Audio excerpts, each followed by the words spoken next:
고린도전서 4장 6절로 9절.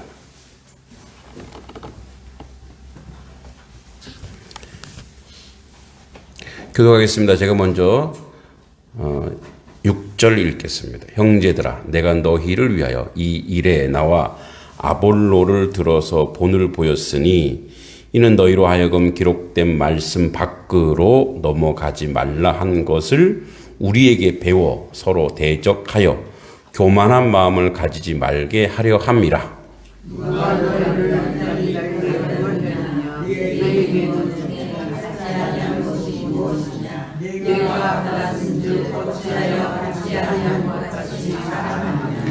너희가 이미 배 부르며 이미 풍성하며 우리 없이도 왕이 되었도다. 우리가 너희와 함께 왕노릇하기 위하여 참으로 너희가 왕이 되기를 원하노라. 내가 생각하건대 하나님이 사도인 우리를 죽이기로 작정된 자같이 끄트머리에 두셨음에 우리는 세계 곧 천사와 사람에게 구경거리가 되었노라. 아멘. 우리 옆사람 앞뒤사람 인사합니다. 잘 오셨습니다. 주의 이름으로 문안합니다. 네. 가정의 달이라 빠지신 분이 있으시네요. 네. 아까 얘기했지만 저희가 어린이 이번 주 토요일 어린이들을 모아놓고 어린이 선물도 줍니다. 여러분들도 많이 또 오실 수 있는 오셔서 같이 예배도 드리시고 또 선물도 이때가 기회입니다. 아이들한테 점수를 따야죠. 선물도 막 사오셔도 됩니다. 물론 교회에서 준비했지만 사와서 아이들에게 푸짐하게 함께 나누는 귀한 시간 되길 소망합니다. 이제 그러면 잠깐 언급하면 사실은 그 어린이 이 어리다라고 하는 표현이 원래는 우리나라 고대어는 어리석다였어요. 어리석다. 그러니까 바보 같다. 우매하다. 이게 이제 의미가 변화되어서 이제 연소한 자, 소자, 뭐 이렇게 학동, 뭐 이렇게 했는데 그래서 이제 어린이. 그러니까 이 어린이를 존중하는 가치관은 어디서 왔느냐? 바로 이제 예수님께서 그 2000년 전에도 어린이를 오는 것을 내게 금하지 말아라. 저들이 내게 오게 하라. 그래서 가장 연약하고 가장 나약하고 그리고 이제 어린이는 누군가가 돌봐야 돼요. 그죠? 누군가가 돌봐야 돼요. 그래서 저희 이제 뭐 공부방도 있고 또 우리 주일학교 아이들 이렇게 보면 이제 우리 큰 아들님께서 미술도 가르치고 아이들 영어도 가르치는데 그 미술을 하는 시간에 들어가 봤어요. 어떨까요? 완전 난장판이에요. 미술 이번 주가 그거더라고요. 이렇게 찰흙으로 아이들 만들기를 하는데 이제 혼자서 예전에는 이제 우리 동생분께서 대학을 안 갔을 때는 같이 했는데 10명의 아이들을 막 저쪽에서 뭐 하는 아이 저쪽에 제가 보면 와 저는 약간 이제 고등학생들을 먼저 가르치다 보니까 약간 원위치 내가 원하는 데 있어야 돼. 근데 이제 우리 미술 선생님은 저랑 교육관이 틀리더라고요. 그냥 두라고.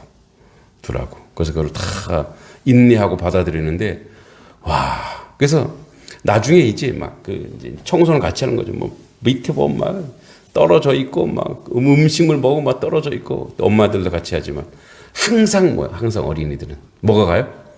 손이 가요. 그래도 좋아해서 감사한데 그러니까 이제 또 우리 아주 여기서 와서도 공부할 때 항상 손이 가요. 그리고 그 아이들은 필요하면 누구를 불러요?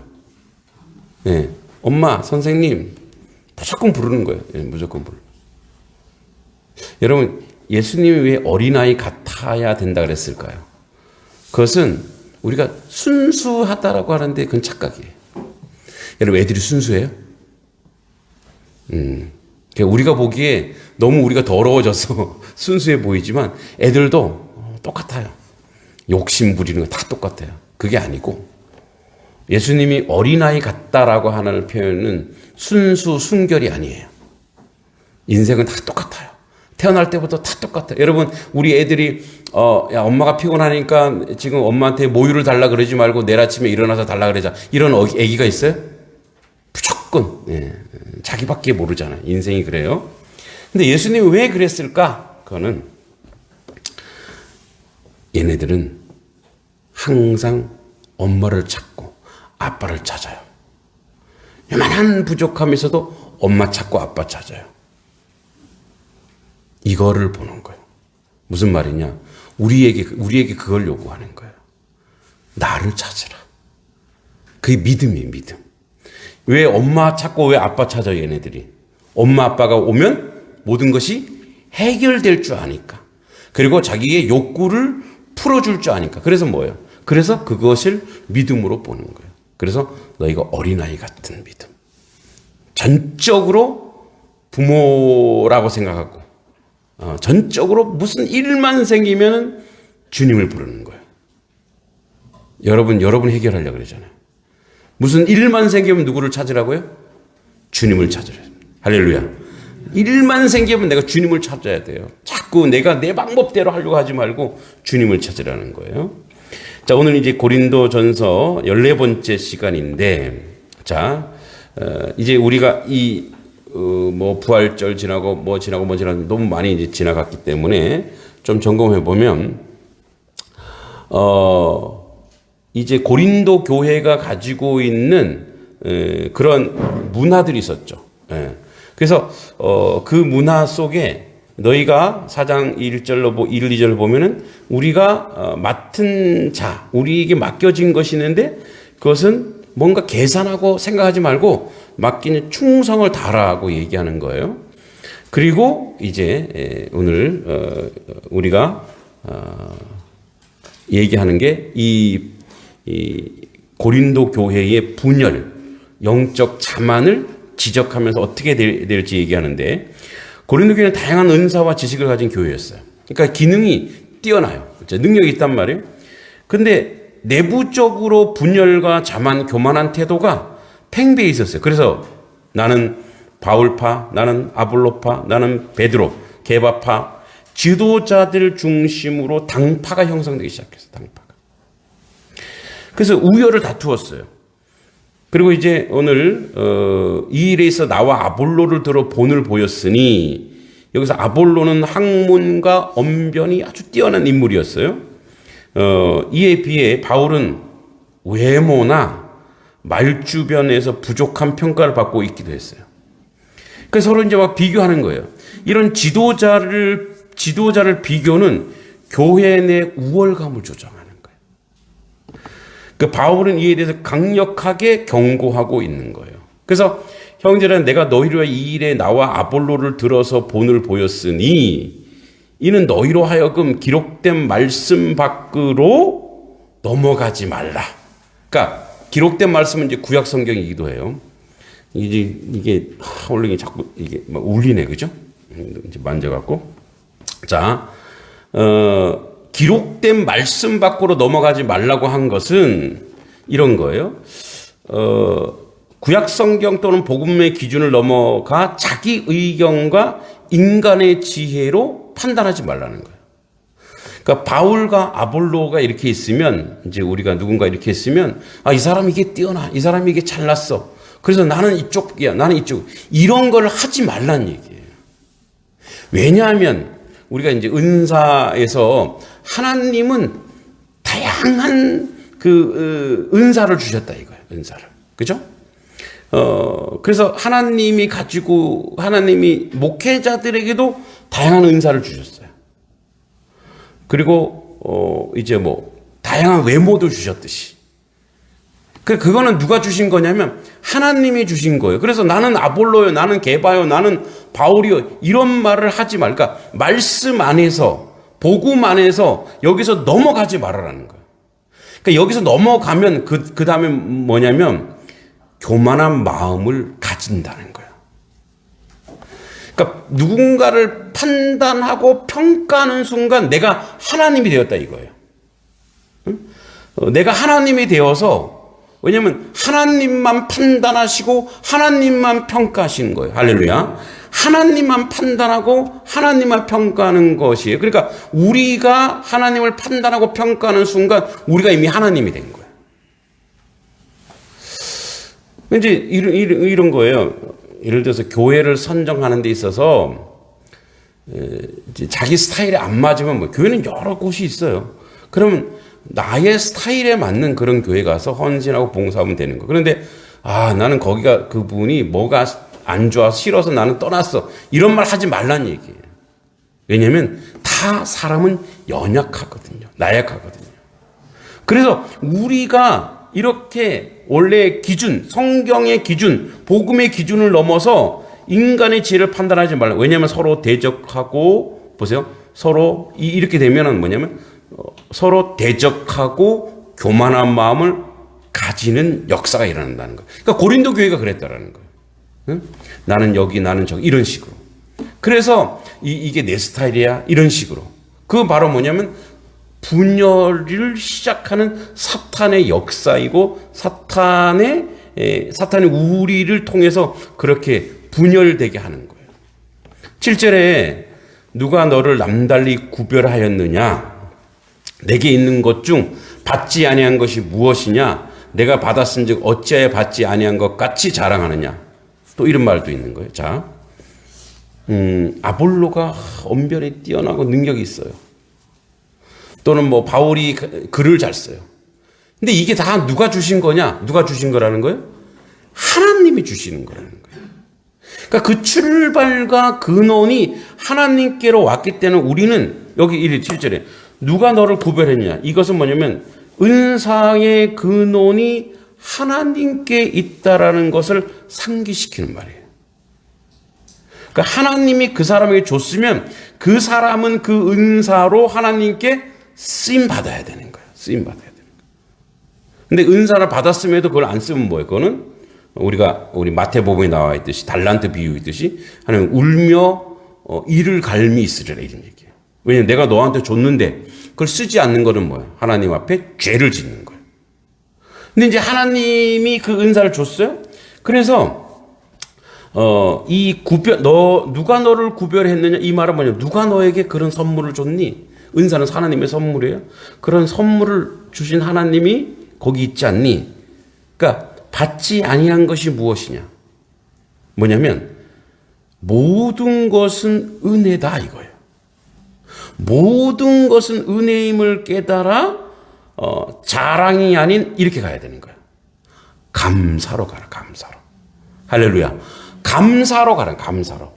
하나님이 나에게 어떤 재능을 주시고 그 재능을 하나님 나라를 위해서 쓰임받을 때 내가 영광 받으려고 하지 말고 이건 모두 다 누가 하신 거라고요? 하나님이 나를에게 주셔서 내가 그 일을 행함으로 그래서 뭐예요? 하나님께 감사하라 이거예요. 내가 하나님 전에 도구로 쓰임받은 것에 대해서 감사하고 감격한 그런 인생으로 살아가라 이거예요. 근데 우리는 때로는 우리의 요만한 노력이 들어가긴 하잖아요. 하나님 은사를 주셨단 말이에요. 그럼 요만한 내가 노력이 들어가요? 재능이 들어간단 말이에요. 그러면 이렇게 판단한다고. 나의 땀과 나의 노력과 나의 열심과 나의 지능과 나의 모든 내가 해서 내가 이렇게 했기 때문에 이런 결과가 나왔어라고 은근히 그렇게 가요. 이게 죄성이에요. 이제 올해도 하나님이 저에게 이제 글을 쓰게 해서 이제 이 책을 만들고 이제 이번 달 다음 달 북콘서트를 합니다. 그리고 이제 우리가 수익금을 우리가 다음 세대를 위해서 또 선교지를 위해서. 근데 이제 주변에서 목사님 뭐 언제 글을 쓰세요? 근데 이렇게 얘기하는데 그러니까 이거는 이거와 똑같아요. 뭐랄까 저에게 그 글을 쓰는 시간은 선물이건 선물. 그러니까 시간을 내어서 뭔가 물론 머리는 좀 쓰죠. 예? 하나님이 우리 머리를 쓰라고 줬지 멍하게 있으라고 주진 않았잖아요. 그죠? 머리를 쓰라고 준 거예요. 그러니까 머리를 쓰는 거예요. 머리를 쓰지만, 근데 새벽 3시 일어나기도 하고, 3시 반에 일어나기도 하고, 꼭 새벽에 이제 루틴이라죠. 그거를 써야 그 다음에 이제 새벽 기도를 하고, 이게 되더라고, 나는. 그걸 안 하면, 뭐랄까, 이렇게. 근데 그게 하나님이 저에게 주신 선물인 거죠. 그러니까 이제 제가 이제 그 책에도 그렇게 썼습니다만, 제가 사실 저희 20대가 없어진 것처럼 느껴졌어요. 왜냐면 방황하고 그런데 그 책을 쓰면서 20대를 찾은 것 같아요. 그 10년을 찾고, 그 다음에 회복되고, 그러면서 저는 그리고 그 치유를 받았어요. 그러니까 저에겐 그 시간이 뭐냐면, 한 달하고 좀 열흘 정도 되는 시간인데, 매일매일 그 시간이 저에겐 선물이었고, 기쁨이었고, 은혜였고, 돌이켜보면은, 감사한 시간이구나. 그래서 내가 뭘 했다라고 하는, 이제 나름대로의 간증이에요. 내가 뭘 했구나. 내가 뭘 이루었어. 내가 뭘 성취했어. 이건 없고, 이게 다 하나님이 하신 것이구나. 왜냐면, 그냥 써지거든요. 이게 막 써지고, 또 그 새벽에 일어나서 하게 하시니까. 그러니까 그게 뭐냐면, 결국은 하나님이 이루시고 하나님이 만들어 가시는 것을 우리가 할 수, 인생이 고백하는 것밖에 뭐밖에 없다? 감사밖에 없는 거예요. 할렐루야. 그런데 교회 안에서 이런 어떤 열매를 해놓고, 이건 내가 했어 하면 그때부터 뭐예요? 자기가 드러나는 순간, 공동체가 깨지기 시작하는 거예요. 예. 자, 우리 이제 주방의 권사님들, 또 우리 꽃 막 가꾸시는 분들, 또 이렇게 보면, 오늘 아침에 보니까 장로님, 주일 아침에, 장로님 혹시 오늘 주일인 거 모르시나? 할 정도로 앞에 밭을 가꾸시더라고요. 그러니까 그 정도로 하나님의 일에 대해서 그 시간과 그 은혜가 감사요, 선물이기 때문에 그 일을 감당하는 거예요. 그러면서 하나의 공동체가 세워지고 만들어져 가는 거예요. 그러니까 자랑하지 말라는 얘기예요.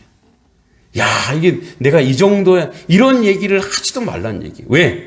그렇게 평가하는 순간 이미 앞에 얘기했던 것처럼, 4장 초반에 얘기했던 것처럼 분열이 이루어진다는 거예요. 8절에 같이 한번 읽어보겠습니다. 시작. 너희가 이미 배 부르며 이미 풍성하며 우리 없이도 왕이 되었도다. 우리가 너희와 함께 왕노릇하기 위하여 참으로 너희가 왕이 되기를 원하노라. 아멘. 그러니까 이게 뭔 말이냐면 반어적 표현이에요. 그러니까 이미 배부르며 풍성하며 왕이 되었다라는 표현은 고린도 교회 성도들이 자만과 자기 만족을 꼬집는 반어법이요. 그래, 참 너희들 잘났구나. 이미 너희들 왕이 되었구나. 이미 너희들 부족한 게 없구나. 그래서 왕이 되었도다. 그러면서 하는 말이 뭐냐? 우리가 너희와 함께 왕노릇하기 위하여 참으로 너희가 왕이 되기를 원하노라. 그러니까 진짜 왕이 되기를 원한다는 거예요.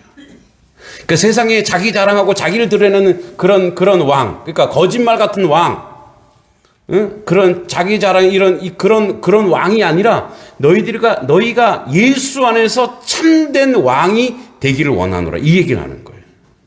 그러니까 참으로 너희가 왕이 되기를 원한다. 이 얘기는 이제 뒤에 나옵니다.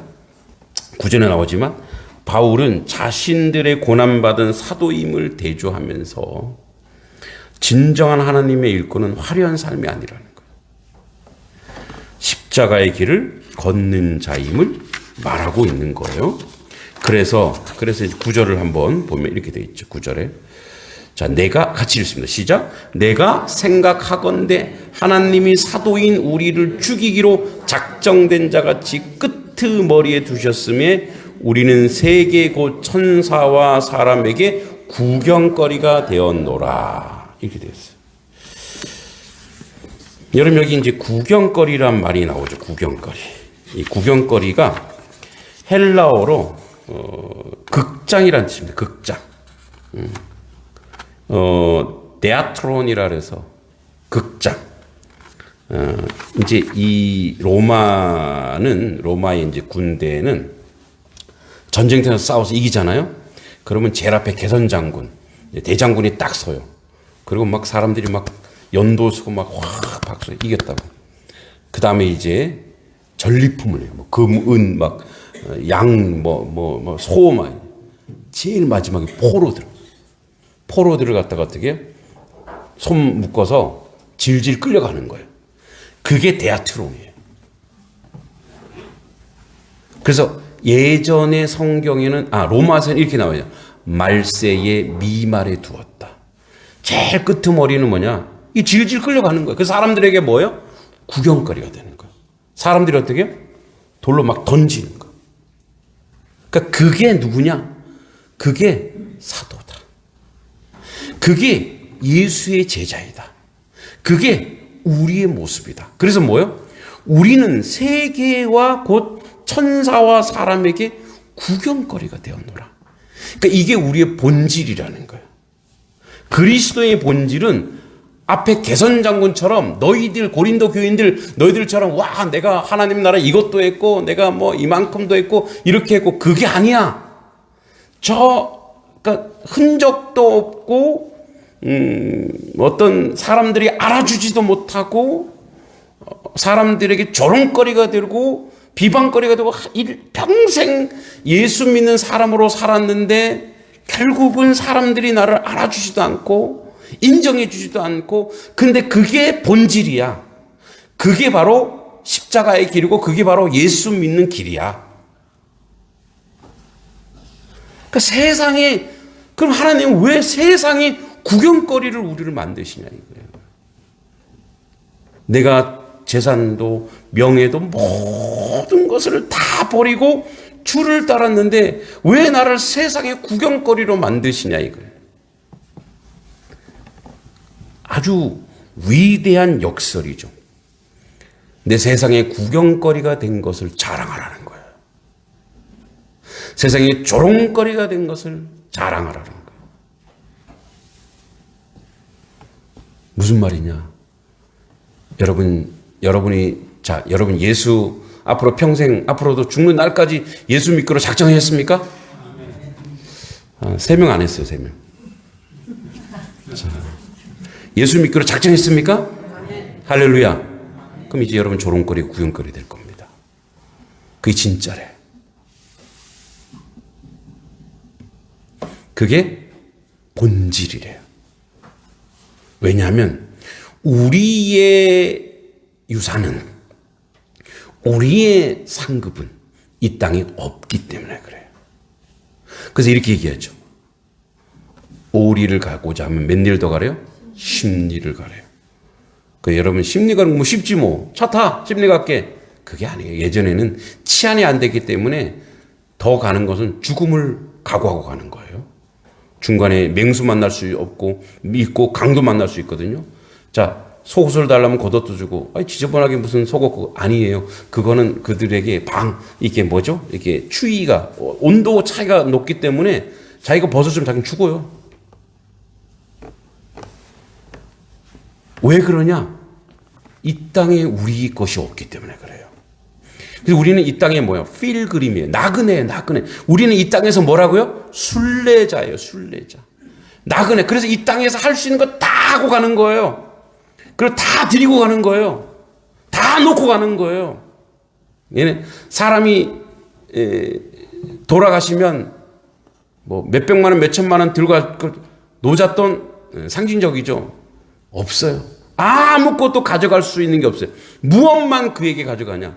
그가 이 땅에서의 믿음, 그가 이 땅에서의 하나님 나라에 대한 헌신, 사랑, 그것만 하나님 나라 그분에게 통한다고요. 이 세상의 명예, 권력, 돈, 물질, 땅 아무 소용이 없어요. 하나님 나라에 가서 그래서 뭐예요? 그래서 구경거리가 되는 것을 자랑하라. 자랑하라. 그래서 남들이 그리스도인을 비난하고 욕하고 조롱하고 그러면 어떻게 하게 둬라 이거예요. 왜? 그게 우리의 자랑이니까. 그래서 우리는 뭐예요? 왜 당신은 당신의 인생을 위해서 살지 않고 맨날 남을 위해서 왜 교회 가서 왜 교회에다가 왜 교회 그렇게 조롱할 때 그때 아멘 감사합니다. 내가 참된 하나님 백성으로 살아가고 있군요라고 고백할 수 있다라는 거예요.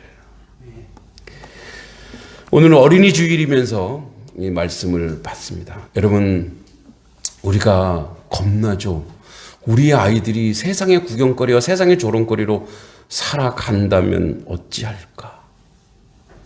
그러니까 뭐 세상에서 비난의 대상이거나 죄를 지어서가 아니라 그리스도인으로 살아가는데 뭔가 뭐 비전이 있고 꿈이 있고 뭐 요셉처럼 총리가 되고 그게 아니라니까요. 그런데 그렇게 살아가야 된다면 그래도 감히 그렇게 살아라 라고 이야기할 수 있어야 될 줄 믿습니다. 그게 믿음이에요. 그게 가장 의로운 것이고 그게 가장 아름다운 것이고 그게 가장 복된 것이다.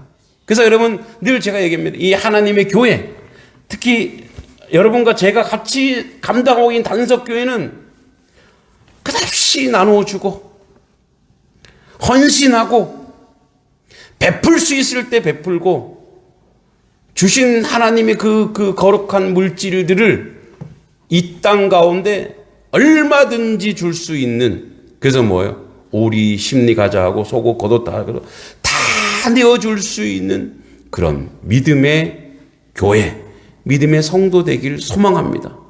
앞으로 이거는 중단되지 않을 거예요. 뭐 이렇게 막 모아서 뭐해 이런 거 없을 거예요. 우리는 내어주고 또 내어주는 교회가 되어 하나님이 보시기에 참된 교회, 은혜로운 교회, 복된 교회가 되어야 될 줄 믿습니다.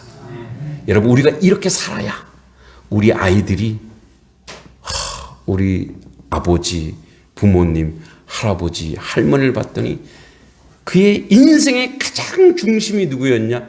하나님이었어. 그럼 여러분, 나중에 여러분 자녀들이, 여러분 손자, 손녀들이 다 누굴 쫓아오느냐? 여러분의 삶을 쫓아오게 돼 있어요. 우리 아이들은 그런데요. 잔소리 듣고 애들이 바뀌지 않는데요. 우리 할아버지, 할머니, 엄마, 아빠의 행동 보고 자란대요. 행동. 그 사람의 행동. 끝까지 우리 엄마, 아버지는 이렇게 살았어. 늘 기도해주고, 늘 어려운 이웃을 돌보고, 늘 그들에 대한 마음이 있었고, 늘 약한 자에 대한 마음이 있었어. 자기를 위해서 뭔가 막 채우려고 하지 않았어. 그게 다 보여요. 여러분, 제가 보이는데, 그렇죠? 제가 보이는데. 제가 이 동네 이제 한 4년 됐잖아요? 다 보여요. 그렇게 하시는 분들이 보여요. 와, 좀 축복받겠고. 그리고 나도 모르게 그냥 축복의 기도가 나와요. 네? 그러면 여러분, 우리 자녀들은 그럴까요? 안 그럴까요? 보여요. 야, 우리 부모님이, 그래서 그들이 결국은 뭐예요? 주님 안에. 그래서 여러분, 오늘 말씀 제목이 세상의 구경거리인데, 세상은 몰라서 조롱하는 거거든요. 하나님은 그런 자를 축복해 주실 줄 믿습니다. 그걸 기뻐하고 그 십자가의 길을 즐거워하고 그것을 감사로 여기십시오. 비밀 하나는 그렇게 하나님의 뜻과 하나님의 은혜로 살잖아요. 그러면은 말할 수 없는 기쁨과 은혜의 근원이 그 넘치는 그 평안과 그 축복이 항상 흘러넘쳐요. 마지막으로 지나가는 사람들이나 도시에서 목회하던 사람 가끔가다 이제 여기 놀러 와요. 그래서 얘기하면 이렇게 얘기해요. 목사님하고 좀 안 어울리지 않나요? 근데 그래서 외모로 엄청 잘 어울리지 않아요? 시커멓고 시커먼 거 맨날 공차서 시커먼 거 목사님하고 전혀 안 어울릴 것 같고 이렇게 얘기해요. 제가 그랬죠. 와서 살아봐요. 여기 살아봐. 살아보면은 삶의 질이 여기가 최고예요, 최고. 이거 가장 좋은 것이요. 도시에, 그렇죠. 우리 도시에 나가면 어때요? 그죠. 조금만 나가도 어떻게 해요? 조금만 도시에. 주차도, 공해도, 오염도. 그죠? 그래서 사람들은 몰라요. 무슨 말이냐? 진짜 그리스도인으로 살면 그 기쁨과 그 감격이 오는 그 기쁨이 세상의 어떤 기쁨보다 크다라는 것을 세상 사람은 모른다고요. 여러분은 아실 줄 믿습니다. 여러분 잘 모르면 아셔야 돼요. 철저하게 십자가의 길을 걷잖아요. 그럼 거기서 오는 기쁨, 세상의 어떤 기쁨보다 값지고 크다라는 것을 알게 될 것입니다. 이거 비밀인데 알려줬어요, 여러분. 비밀인데 알려줬어요. 기도하겠습니다. 하나님 고맙습니다. 하나님 사랑합니다. 하나님의 그 복음의 비밀을 이웃을 사랑하고 하나님을 사랑하고 우리 최선을 다해서 이웃을 섬기고 또 아버지 부족한 자들과 함께하는 이 놀라운 역사. 아버지 하나님, 누군가 얘기합니다. 시골 목회 좀 쉬엄쉬엄 하라고. 좀 쉬면서 하라고. 무슨 숨 넘어가듯이 그렇게 땀을 흘리냐고. 왜냐하면 거기서 오는 큰 기쁨과 감격이 있음을 압니다. 그 십자가의 길, 세상이 구경거리가 되고 세상이 미말이 되고 세상 사람들이 다 조롱해도 하나님만 아는 하나님의 그 백성만이 아는 그 기쁨의 자리, 우리만이 아니라 우리의 자녀들도 그 기쁨의 자리에 서게 하여 주시옵소서. 예수님의 이름으로 간절히 기도하옵나이다. 아멘.